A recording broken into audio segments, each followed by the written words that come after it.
Hello, viola players. We're going to talk about the names and the parts of your instrument. We're going to work our way from the top to the bottom. So the first thing is the scroll. This here is the scroll of your instrument.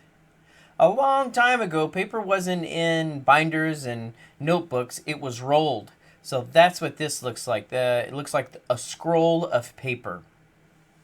The next thing on your instrument are called pegs. Those are the black things that stick out. These pegs are what your teachers are going to use to tune your instrument. So when I talk about pegs, I need you to think about don't touch. All right, so when it comes to the pegs, don't touch. That's for the teachers. You have 4 pegs on your viola, 1, 2, 3, and 4. The box in the middle, they call that the peg box, because that's where all the pegs go. As we work our way down, the next thing is this long piece of black wood. Eventually, that's where your fingers are going to go, and that is called the fingerboard. On the back side of the fingerboard is the neck. This is the neck. This is where your hand's going to go.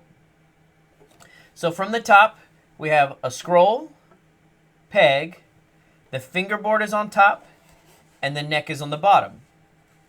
The neck is attached to what we call bouts. This right here is called a bout on both sides. Because those are on the top of my viola, these are the upper bouts. On the bottom, these curves are called the lower bouts. So we have upper and lower. Bout is B-O-U-T. In the middle, right here, these are called the C bouts because it kind of looks like the letter C. So we have the scroll, peg, peg box, the fingerboard. On the back side, we have the neck. Then we have the bout, the upper bout, the lower bout, and then the C bouts in the middle. Our viola has 4 strings. What holds the strings up is this piece of wood right here in the middle. This is called the bridge. The bridge is really cool because it is not glued. It is actually held down by the force of the strings. That's cool because it can move a little bit if I need it to. What makes it kind of dangerous is that we have to be careful with our violas. If I bump my viola too hard, or if I throw it in the back of mom or dad's truck, then the bridge can move. And that's something that only the teacher or the violin shop can fix. So we have to be very careful with it. If you look off to the side, there are holes in my viola. And they kind of look like the cursive letter F. So they call, and that's where the sound comes out. So they call these the F hole. So we have the bridge, and then off to the side is the F hole. As we work our way down, you have little screws. These are called fine tuners. This is what I'm going to use to tune your violin, if it's your viola. Excuse me. This is what I'm going to use to tune your viola if it's just a little bit out of tune. If it's really out of tune, then I use the peg. If it's just a little bit out of tune, I'm going to use the fine tuner. Again, kiddos, violas, we're not going to use these unless you're me. So when you think about fine tuners, you think don't touch. Attached to the fine tuner is the tailpiece. That's the piece right here. It goes all the way from the strings to the back of to the bottom of your viola. This is called the chin rest. And at the bottom is the button. The button holds the strings and the tailpiece together. So if I start again at the top, I have the scroll, the peg box. The long piece of black wood is called the fingerboard. The back side is the neck. And then the upper bouts, the C bouts, and then the lower bout. We have our strings, there's 4. The piece of wood that holds them up is called the bridge. And then our fine tuners, the tailpiece, the chin rest, and then right here in the back, that's called the end button. That's that little button right there.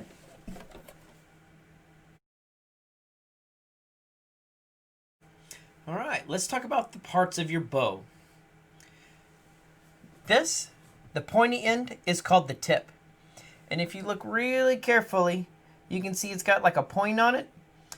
We don't want to break that. So we have to be careful not to hit the tip on anything because it can break. So after the tip, then we have the stick, that's the top. And then the bottom part is called hair.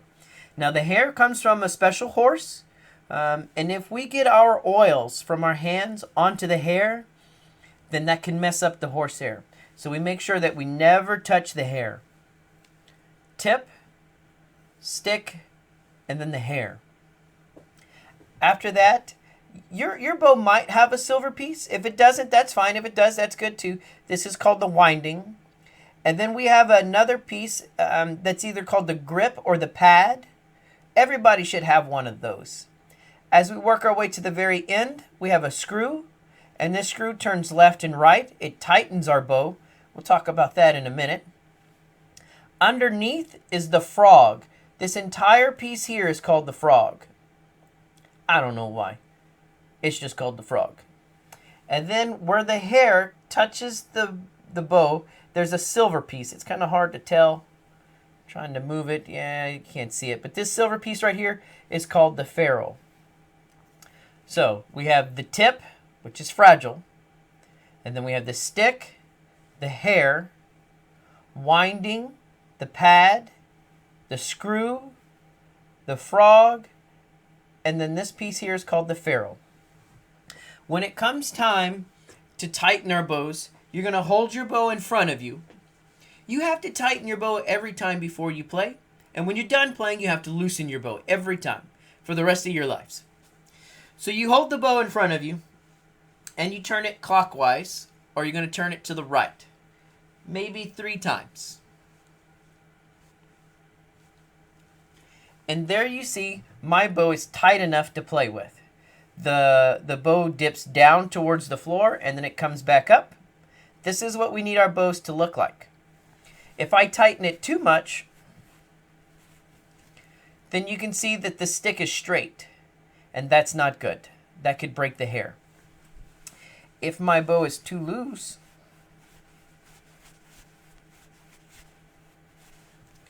then you can see that the stick and the hair are touching, and that's not good either. A good rule for you to remember when you're starting out is that your pointer finger should barely pass through without touching, and that's how you know your bow is tight enough. All right, let's talk about the names of the strings. If you hold your viola like I'm holding mine, so the strings are facing you, on the right side, that's the highest string. And then on the left side, that's the lowest string. To help us remember the names of the strings, I've come up with this dorky little sentence. The highest string is called A. So I'm going to say alligators. And then the next string is D, so I'm going to say drink. The next string is G, so I'm going to say Gatorade. And then my favorite string of all time, the lowest string, is the C string, and I'm going to say cold. Alligators, drink, Gatorade, cold.